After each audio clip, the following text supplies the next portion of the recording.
Chinese Chery Motor Group's premium brand Jaecoo brings us this mid-sized SUV, the Jaecoo 7.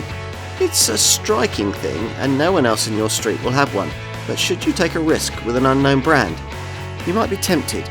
If, like fellow Chinese brand BYD, Jaecoo had launched its combustion model in this segment solely with plug-in hybrid power, this car would look quite sophisticated.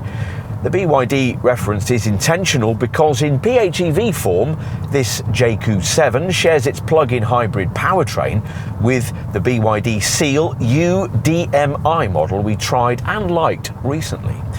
There's a 1.5 litre petrol engine mated to an electric motor energised by an 18.3 kilowatt-hour battery, providing for a reasonable, though nowhere near class-leading, 56-mile EV range figure. Jaecoo, though, wants to broaden this model's reach with more affordable variants you can't plug in, which would be fine if it had an efficient, affordable engine to offer, or ideally a Toyota-style self-charging hybrid. Unfortunately, it doesn't, so mainstream Jaecoo 7s can only offer the somewhat thrashy and relatively inefficient unelectrified 1.6 litre turbo petrol unit we're trying here. This puts out 147 PS and comes in two forms.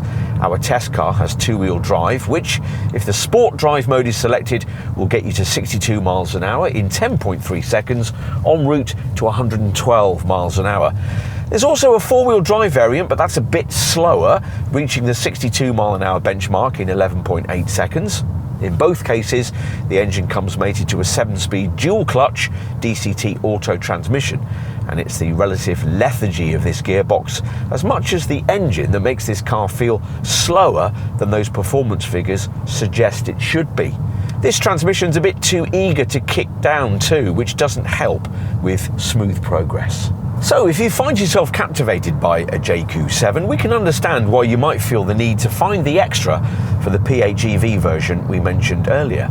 This only comes in two-wheel drive form, but it does have its share of clever tech, a so-called SHS or super hybrid system that uses the engine and the brake regen system to always keep the battery above 0% of charge. So even if you forget or aren't able to plug in, you'll still find the car reverting to electric motion around town.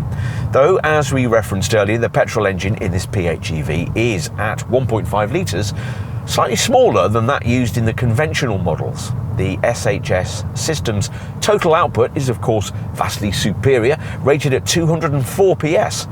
Enough to get the car to 62 miles an hour in 8.5 seconds en route to 108. The car always starts under EV power, and you can drive in pure electric mode up to motorway speeds, or with the engine and motor working together in unison. When the engine cuts in, it does so pretty seamlessly. It's a pity that Jaecoo isn't also offering the larger battery version of this PHEV setup, which in the comfort spec version of the BYD Seal UDMI can take you up to 78 miles. The only area where this conventional 1.6 litre petrol Jaecoo 7 model holds an advantage over the PHEV is in terms of handling. Predictably so, since the plug-in hybrid version has to carry around a curb weight of around 1.8 tonnes, so was never going to feel as light on its feet at speed through the turns as its lesser siblings. Not that many Jaecoo 7 drivers are ever going to be putting those differences to the test.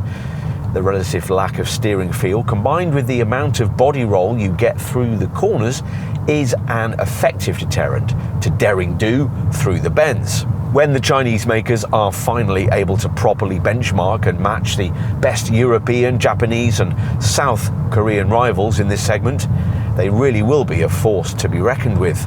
Here we'd hoped for better, especially as the suspension is a little on the firm side, not uncomfortably so, but enough to feel potholes and speed humps quite keenly, more so than in that rival BYD model I just mentioned. It's certainly nothing like the supple springing you get in a Tiguan. Still, this Jaecoo would be an acceptable school-run commuting companion, and it has some nice touches, like a clever surround view camera system that's able to provide images of the road beneath the wheels, so you know how close they are to curbs and similar obstacles. At the wheel you sit quite high and commandingly, certainly compared with some of the less SUV-like crossover segment rivals Jaecoo wants to compete with. Sight lines are great across the flat and square bonnet, making narrow lanes or in-town manoeuvring simple. Light off-road work is aided by 200mm of ground clearance and a 600mm wading depth. There's a strange touch too. When you switch drive modes, the in-car assistant will tell you so. So switching to sport will be accompanied by a voice announcing sport mode. You might find that a little irritating after a while. No one in your street is going to have anything that looks quite like a Jaecoo 7. The rock-in-river design ethos that apparently inspired its styling will be divisive, but it's certainly different. And it rather distracts your attention from something arguably more interesting, the brand's chosen dimensions. The 4,500mm body length, emphasised by these subtle silver roof rails, doesn't easily pigeonhole this car against the established mid-sized SUV opposition. At the front, the blocky, imposing front end with its enormous vertically slatted waterfall-style grille makes quite a statement and is nothing like anything else in the segment. Flanking this appendage are thin daytime running lights with Audi-like square LED elements. The main headlights lie further down. So, extrovert on the outside, but as the door handles spring out to meet you on your approach, you might wonder what it's going to be like inside.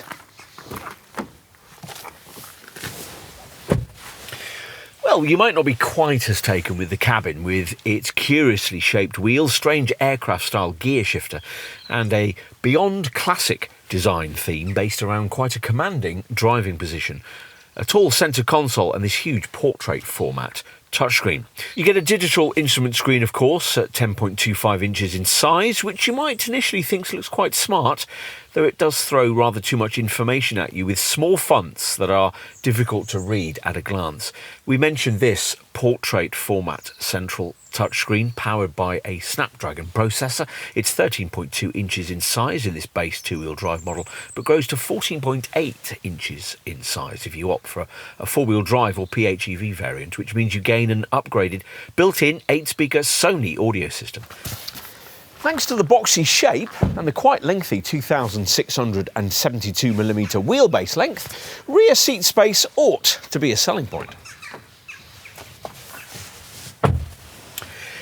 Actually, it doesn't feel as spacious back here as the external dimensions suggest. It might, but two adults should be pretty comfortable, though unfortunately this bench doesn't slide, nor does the backrest recline. Despite the standard panoramic glass roof, which gives this part of the interior a light and airy feel, headroom is a strong selling point too, even for 6-footers.